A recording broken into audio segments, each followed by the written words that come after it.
राधे राधे दोस्तों और दोस्तानियों, स्वागत है आप सभी का आपके अपने चैनल एनआर ब्लॉगिंग पे। और जैसा कि आप सभी लोग जानते हैं कि सावन चल रहा है, तो सावन में पार्थिव शिवलिंग पूजा का भी बहुत महत्व है। तो यहाँ पर हम पार्थिव शिवलिंग पूजा की बिल्कुल पूरी तैयारियाँ कर रहे हैं। तो इसके लिए हमने क्या किया है, पार्थिव शिवलिंग पूजन हर तरह का सुख प्रदान करती है, हर तरह के पापों को नष्ट करती है। मैंने एक लाइन में आपको इसका पूरा महत्व समझा दिया है। विपत्तियाँ, आपत्तियाँ जो भी आपके द्वार पर दस्तक देने वाली हैं, वो बहुत दूर, कोसों दूर चली जाती हैं। तो मतलब शॉर्टकट में बताया है बस।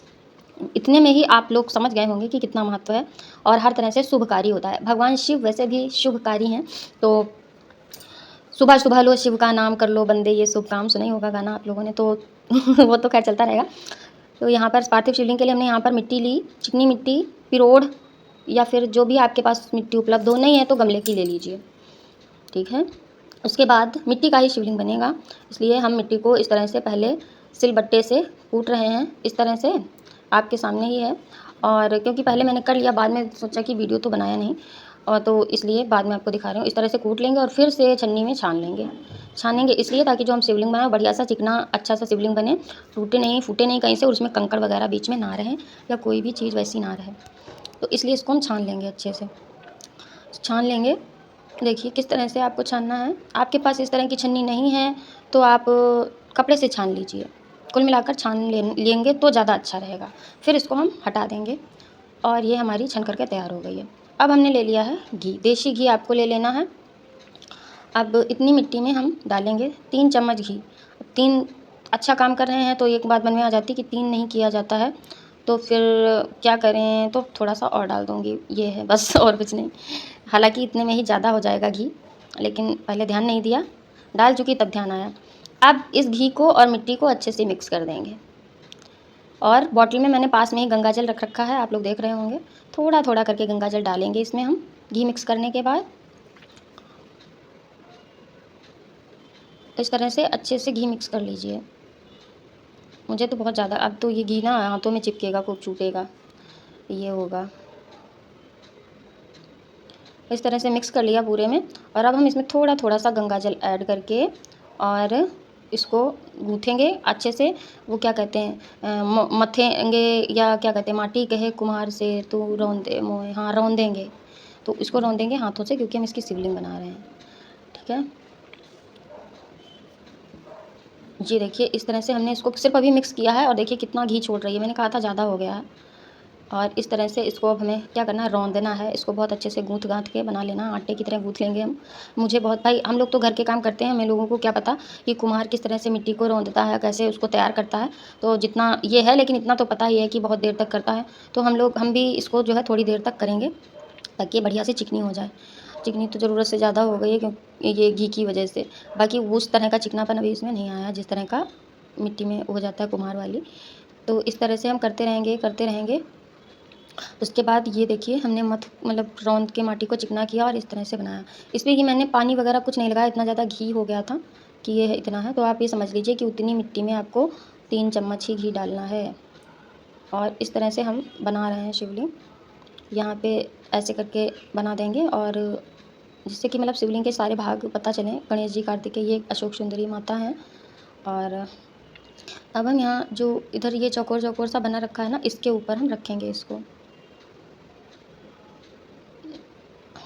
इस तरह से देख लीजिए मैंने पूरा रख दिया क्योंकि मैं ये वीडियो बना रही हूँ, मैं ही इसे भी बना रही हूँ, तो करते नहीं बन रहा है।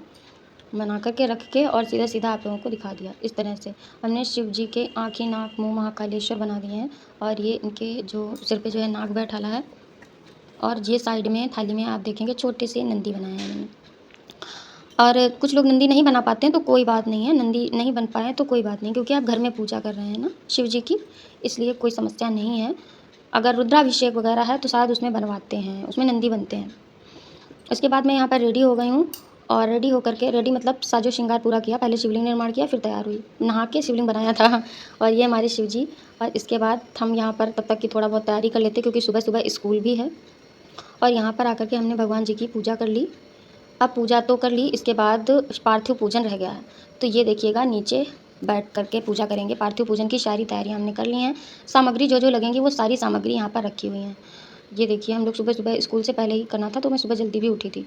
और यहाँ पर पार्थिव पूजन हो भी गया। आप लोग सोचेंगे बहुत जल्दी हो गया, कुछ दिखा नहीं। भाई कैसे शूट करती और कैसे पूजन करती। पूजन इंपॉर्टेंट था, शूट करना इंपॉर्टेंट नहीं था, थोड़ा बहुत, इसीलिए मैंने दिखाया। तो भगवान शिव को फूल, बेलपत्री, धतूरे, फल ये सब तो चढ़ता ही है। पंचगव्यों से भगवान शिव का अभिषेक किया जाता है, मतलब दूध, दही, घी, शहद, गंगा जल, इन चीज़ों से बस। और उसके बाद आप पूजा जैसे करते हैं वैसे ही कीजिएगा। पार्थिव शिवलिंग का विधान है, सुबह पूजा करेंगे अगर आप, तो शाम को सूर्यास्त तक आपको उन्हें विसर्जित जरूर करना होगा। तो यहाँ पर सुबह हमने पूजा की थी, आप लोगों को दिखाया था। बच्चा मेरा स्कूल जाने वाला था और अब हम जा रहे हैं भगवान जी को विसर्जन के लिए ले जा रहे हैं। तो ये देखिए, सारे जो फूल पत्ती थे उनको मैंने एक अलग डिब्बे में भर के रख दिया, और जो जल था, भगवान जी को हमने इस तरह से अपनी गोद में बैठा लिया है। इन्हें हमें ज़मीन में नहीं रखना है, विसर्जन के लिए ले जा रहे हैं। मतलब घर में जहाँ पाटे पे रखे थे वहाँ से हटने के बाद भगवान को ज़मीन में नहीं रखना है, उन्हें बस सीधे वहाँ पर विसर्जन करना है, और विसर्जन सूर्यास्त के पहले ही करनी है। अब ये नहीं है कि दोपहर में चले गए, ऐसा नहीं, शाम को ही करना है, सूर्यास्त के पहले। सूर्यास्त में कुछ ही 1-2 मिनट बाकी रह गए होंगे हमारा, तब विसर्जन हो पाया था। और यहाँ हम लोग नैमिषारण्य आ गए हैं। ये है शिवावर्त। शिवावर्त में का बहुत महत्व है, आप लोगों ने न्यूज़ वगैरह में भी देखा होगा। यहाँ पर हम पहले भगवान जी को विसर्जित कर देंगे। शिवावर्त में शिव जी की शिवलिंग है, गोमती नदी में ही, और वहाँ पे जो भी बेलपत्र और फूल फल चढ़ाता है वो सब नीचे चला जाता है। बाद में फल प्रसाद के रूप में ऊपर आ जाता है, उसको भक्त लोग ले लेते हैं और खा लेते हैं, मतलब प्रसाद ग्रहण कर लेते हैं। और हम यहाँ पर भगवान को विसर्जित कर रहे हैं, पर मेरा मन नहीं हो रहा विसर्जित करने का। और मेरी देवरानी जो है वीडियो ले रही हैं, ये मैंने छोड़ दिया भगवान को। बहुत ज़्यादा मतलब दिक्कत होती है, कष्ट होता है, जबकि भगवान सुबह आते हैं और शाम को विसर्जित होते हैं, फिर भी मतलब इतनी जल्दी वो हो जाता है, मन नहीं होता मेरा। हर बार जब भी मैं सावन में पार्थिव शिवलिंग पूजन करती हूँ, विसर्जन का मन नहीं होता। तो यहाँ पर हमने आपको शिवावर्त की पूरी बात बताई। ये देखिए, हमने बताया ना, एक डिब्बे में हमने जल वगैरह भर लिया था, तो अब इसको भी हम विसर्जित कर देंगे। और फूल पत्तियाँ जो थीं उनको हमने अलग रख के, यहीं शिवावर्त में एक साइड में, वहाँ फूल पत्तियाँ डाली जाती हैं, वहाँ डाली। नदी को गंदा नहीं करना है, तो इसलिए हमने जो है फूल पत्तियों को नहीं डाला है। हालाँकि शिवावर्त में लोग डालते हैं, क्योंकि जब शंकर जी का मंदिर ही नदी में है तो क्या करें, मतलब शिवलिंग ही उसमें है, तो बेलपत्र वगैरह चढ़ाए तो जाते ही हैं, खैर। और यहाँ पर हमने पैर छुए। उसके बाद अब हम शिवावर्त का जो शिवलिंग है उसकी पूजा करेंगे। वीडियो मेरे देवर ने बनाई थी, तो उन्होंने जो है इसको मोबाइल को ऐसे ही करके बना दिया है, तो उसको सही कर पाना मेरे लिए थोड़ा मुश्किल हो गया था, इसलिए मैंने ऐसे ही सेट कर दी है। और यहाँ पर हम दोनों हस्बैंड वाइफ, और मेरा बेटा भी बीच में खड़ा है ये, और जो शिवलिंग जल में है उनकी पूजा कर रहे हैं, क्योंकि पानी बहुत ज़्यादा सीढ़ियों के ऊपर आ गया है। सीढ़ियाँ वहाँ तक हैं जहाँ तक आपको दिखाई दे रहा है, वो चौकोर चौकोर बना हुआ। तो और मंदिर जो शिवलिंग है जल में, वो थोड़ा आगे है, लेकिन पानी की वजह से हम लोगों को पीछे से ही पूजा करनी पड़ी। तो ये था शिवावर्त। इसको देखने फिर कभी आएंगे, जिससे आपको दिखा पाएँ कि किस तरह से शिव जी के जो चढ़ाव वो नीचे चला जाता है। इसमें जल भराव ज़्यादा था, ज़रूरत से ज़्यादा, तो समझ में नहीं आ पाया।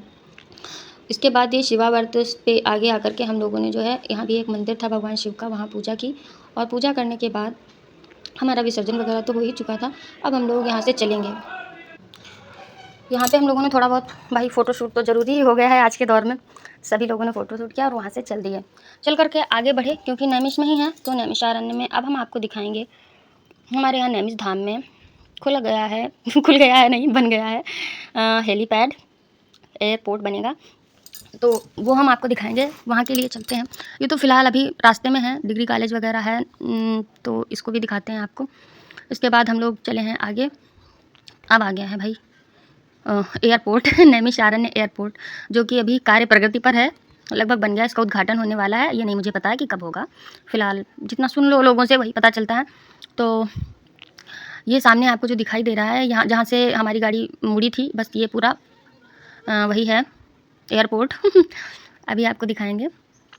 बस हम लोग अब गाड़ी से नीचे आए, फिर आपको पूरा दिखाते हैं। ये गेट है इसके अंदर जाने का।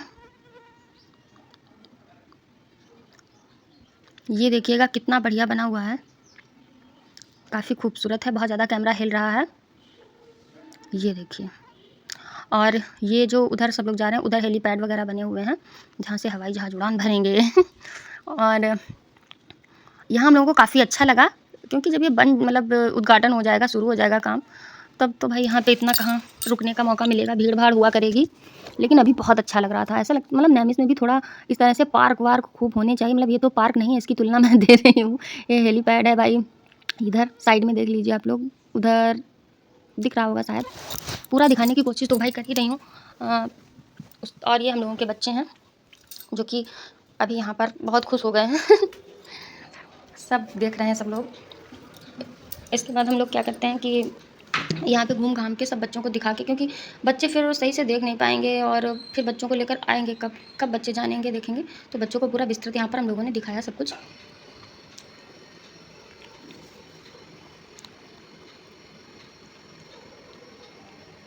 और ये है हमारी देवरानी, ये हम।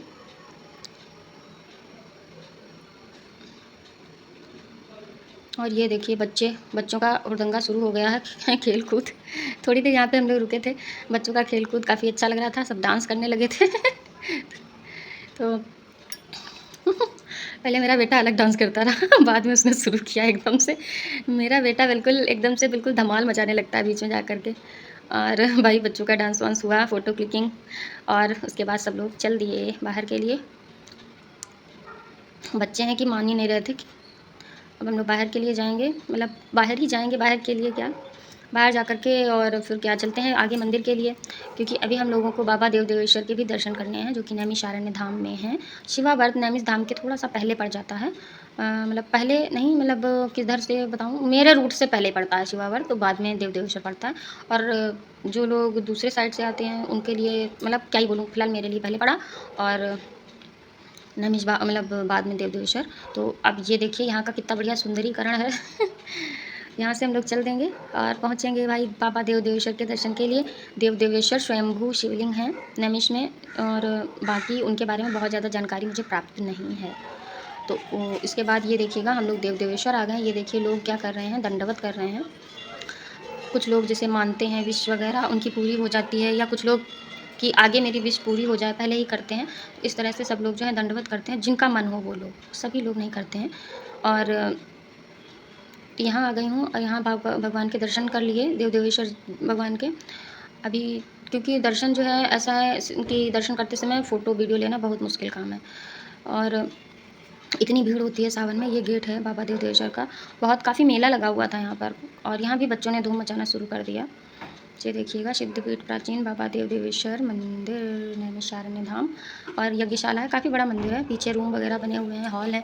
यहाँ पर लोग दिखाई, गोद भराई, इंगेजमेंट, बरिच्छा, छोटे-छोटे कार्यक्रम लोग कर लेते हैं। अन्नप्राशन, मुंडन तो नैमिष में होते ही हैं, वो तो सबको पता है। ज़्यादातर लोगों के चक्र तीर्थ पर मुंडन होते हैं। तो और ये देखिए मेला, बहुत ज़्यादा मेला लगा हुआ था, बहुत ज़्यादा दूर से, जहाँ से बाबा देव देवेश्वर के लिए हम लोग सड़क से घूमे थे, वहीं से पूरा मेला लगा हुआ था। इसके बाद दर्शन वर्शन करके हम आ गए हैं घर। घर आकर के घर में भगवान की पूजा आरती करी, और आज के ब्लॉग में इतना ही। Bye bye. और जाने से पहले इतना ज़रूर बताइएगा आज का ब्लॉग आप सभी लोगों को कैसा लगा।